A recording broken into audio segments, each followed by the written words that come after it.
Hello প্রিয় বিনিয়োগকারীদের, আমাদের ভিডিও পর্যালোচনা দেখার জন্য আপনাকে ধন্যবাদ। প্রিয় দর্শক, আমরা আপনাকে এই ভিডিওটিকে আগে থেকে একটি রাজকীয় থাম্বস আপ দেওয়ার জন্য অনুরোধ করছি। প্রকল্প ছড়িয়ে দেওয়ার জন্য আপনার লাইক অত্যন্ত গুরুত্বপূর্ণ। গেরো মার্কেটস, আমরা কোম্পানির প্রধান সূচক বিশ্লেষণ করব। এভেন্টব্রয়েট ইনক টিক্কার AB। এই পর্যালোচনাটি ১ আগস্ট ২০২৪ সালের বর্তমান ডেটার উপর ভিত্তি করে করা হয়েছে। শ্রেণীবিভাগ দ্বারা গেরো মার্কেটস কোম্পানি এভেন্টব্রয়েট ইনক উপশ্রেণীর অন্তর্গত। লেইসুরে অধার ২-৮টি কোম্পানি বিশ্লেষণে অংশগ্রহণ করে, যা খুবই প্রতিনিধিত্বমূলক। আমরা কোম্পানি সম্পর্কে সংক্ষিপ্ত তথ্য দিয়ে শুরু করি। প্রয়োজন হলে আপনি এটি বিরতি দিতে পারেন। আপনি অধ্যয়নের অধীনে প্রতিষ্ঠানের প্রতিটি পরামিতি আরও পুঙ্খানুপুঙ্খভাবে অধ্যয়ন করতে পারে। কোম্পানি টিকারের কাঠামোর সাথে ডাটাবেসে অ্যাক্সেস একেবারে বিনামূল্যে এবং উন্মুক্ত। আপনার পোস্টের জন্য আপনাকে অনেক ধন্যবাদ এবং অন্যান্য বিভিন্ন সাহায্য, এটি আমাদের জন্য অত্যন্ত গুরুত্বপূর্ণ।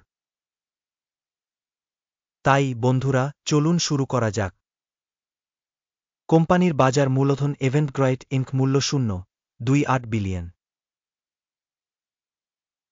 7.1 বিলিয়ন একটি উপশ্রেণীর মূলধন সহ। এভেন্টব্রয়েট ইনক 0.398% শেয়ারের জন্য অ্যাকাউন্ট, এটি উপশ্রেণীর খুব ছোট কোম্পানিগুলির মধ্যে একটি। কোম্পানির ব্যালেন্স শীট মূলধন হল 0.15 বিলিয়ন। 1.8 বিলিয়ন একটি উপশ্রেণী মূলধন সঙ্গে। এভেন্টব্রয়েট ইনক 0.878% একটি অংশ গঠন করে। স্টক এক্সচেঞ্জ এবং ব্যালেন্স শীট ক্যাপিটালাইজেশন শেয়ারের একটি তুলনা করে আমরা নিম্নলিখিত দেখতে পারেন। ভাগ এভেন্টব্রয়েট ইনক বাজার মূলধন মূল্যায়ন করার সময় উপশ্রেণীতে 0.398%। ব্যালেন্স শীটের মূলধন 0.878%।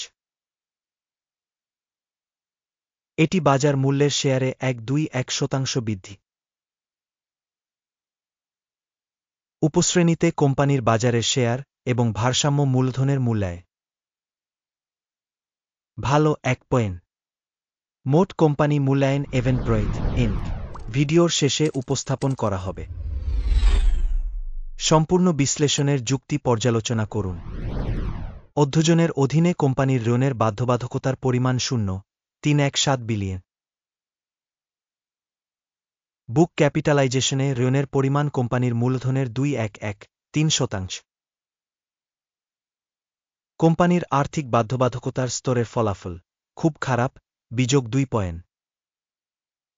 মুনাফার সাথে কোম্পানির শেয়ার বাজার মূল্যের ভারসাম্য 0 এর সাথে মিলে যায়। উপশ্রেণীর গড় হল 8.21, যা উপশ্রেণীর গড় থেকে খারাপ।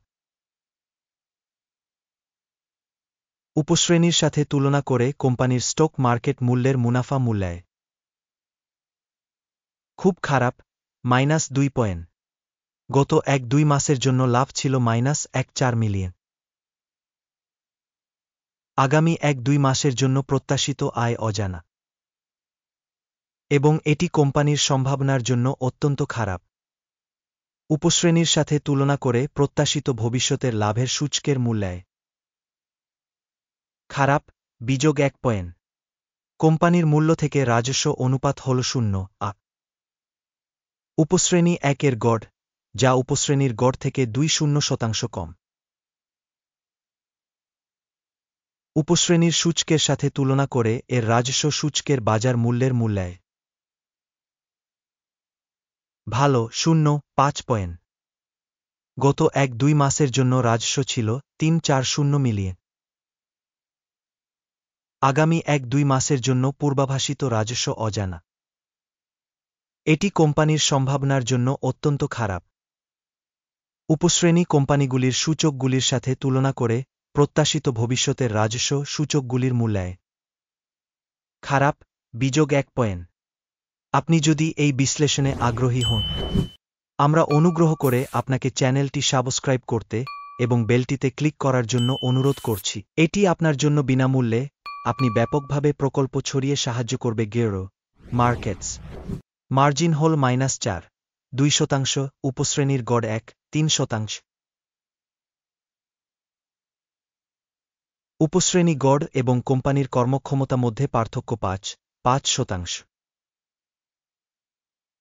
উপশ্রেণীর কোম্পানিগুলির সূচকগুলির সাথে তুলনা করে বিক্রয় মার্জিনের মূল্যায়ন সহনীয় -5 পয়েন্ট। উপশ্রেণীতে কর্মচারীর সংখ্যা অনুসারে কোম্পানির শেয়ার 0.604%।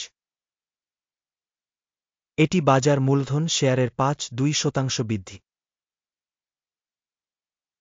এটি কোম্পানির বর্তমান বাজার মূল্যের ভারসাম্যহীনতা দেখায় এভেন্টগ্রোথ ইনক বরং অবমূল্যায়নের দিকে। কোম্পানির প্রতিটি কর্মচারীর জন্য বাজার মূলধনের পরিমাণ $325,000 সমান এবং উপশ্রেণীতে $494,000 আছে। উপশ্রেণী গড় এবং কোম্পানির কর্মক্ষমতা মধ্যে পার্থক্য 3.4%। উপশ্রেণীর সূচকের সাথে তুলনা করে কর্মচারী প্রতি মূলধনের পরিমাণের অনুমান ভালো 0.5 পয়েন্ট। কর্মচারী প্রতি লাভ -$165,000। উপশ্রেণীর জন্য গড় সহ $6,000। উপশ্রেণী গড় এবং কোম্পানির কর্মক্ষমতা মধ্যে পার্থক্য 1.74%। উপশ্রেণীর কোম্পানিগুলির সূচকগুলির সাথে তুলনা করে কোম্পানির প্রতিটি কর্মচারীর প্রতি লাভের অনুমান সহনীয় -0.5 পয়েন্ট। প্রতিষ্ঠানের কর্মী প্রতি বিক্রয় পরিমাণ 3,930,000। উপশ্রেণী দ্বারা $479,000। উপশ্রেণী গড় এবং কোম্পানির কর্মক্ষমতা মধ্যে পার্থক্য 2.2%। উপশ্রেণী সংস্থাগুলির সূচকগুলির সাথে তুলনা করে পৃথক কোম্পানির কর্মচারী প্রতি রাজস্বের অনুমান সহনীয় -0.5 পয়েন্ট। বিক্রয়ের জন্য 1.03% শেয়ার রয়েছে, যার উপশ্রেণীর গড় 7.4%। এটি সম্ভাব্য সংক্ষিপ্ত স্কুইজ ঝুঁকির একটি সূচক রোসি 1.4 কোম্পানির জন্য 2-3% একটি স্তর দেখায় এভেন্টগ্রোথ ইনক। উপশ্রেণীতে রোসি স্তর 1.4 হল 4.8%। সম্ভাব্যভাবে উপশ্রেণীর সিকিউরিটিগুলি কোম্পানির তুলনায় বেশি মূল্যবান এভেন্টগ্রোথ ইনক। কোম্পানির শেয়ার মূল্য গতিশীলতা তুলনা এভেন্টগ্রোথ ইনক এবং উপশ্রেণী কোম্পানি। আমরা দেখতে পাব যে গত 1-2 মাসে কোম্পানির শেয়ার এভেন্টগ্রোথ ইনক -7.25% গতিশীলতা দেখিয়েছে। উপশ্রেণীর মূল্য পরিবর্তনের বিপরীতে -2.81%। এটি নিশ্চিতভাবে কিছু বলে না, তবে এই সত্যটি নোট করা প্রযোজ্য। মোট স্কোর দেখানোর আগে আমি আপনাকে অনুরোধ করছি আপনার স্টক রেটিং ছেড়ে এভেন্টগ্রোথ ইনক নিচের মন্তব্যে। আমরা সমস্ত মন্তব্য পড়ি এবং প্রতিটি মন্তব্যের উত্তর দেওয়ার চেষ্টা করি। সামগ্রিক ফলাফল 1 পয়েন্টের মধ্যে -5 উপশ্রেণীর জন্য গড় স্কোর -1 পয়েন্ট। আপনি যদি খুব বিস্তৃতভাবে তাকান মোট পুরো বাজারের মধ্যে, আপনি দেখতে পাচ্ছেন যে সামগ্রিকভাবে সমগ্র স্টক মার্কেটের গড় স্কোর হল 0.3 পয়েন্ট। কোম্পানির জন্য -5 পয়েন্টের স্কোরের বিপরীতে এভেন্টগ্রোথ ইনক। আসুন অর্ডারের টেবিলটি দেখি, এটি উপলব্ধ, এটির একটি লিঙ্কও পিন করা মন্তব্যে রয়েছে। অর্ডার টেবিলে তথ্য এবং রেফারেন্স সিস্টেম দ্বারা পূর্বে নেওয়া সমস্ত সিদ্ধান্ত রয়েছে গেরো মার্কেটস। অর্ডার টেবিলে অ্যাক্সেস বিনামূল্যে এবং বিনামূল্যে পিন করা মন্তব্যে লিঙ্ক। বিশ্লেষণের ফলে এভেন্টগ্রোথ ইনক। গেরো মার্কেটস। যে কারণে একটি আদেশ খুলুন এভেন্টগ্রোথ ইনক উপশ্রেণীর সবচেয়ে বেশি মূল্যবান কোম্পানিগুলির মধ্যে একটি। শেষ পর্যন্ত দেখার জন্য এবং তথ্য এবং রেফারেন্স সিস্টেম ব্যবহার করার জন্য আপনাকে অনেক ধন্যবাদ গেরো মার্কেটস। আপনি সত্যিই বিশ্বের সেরা দর্শক।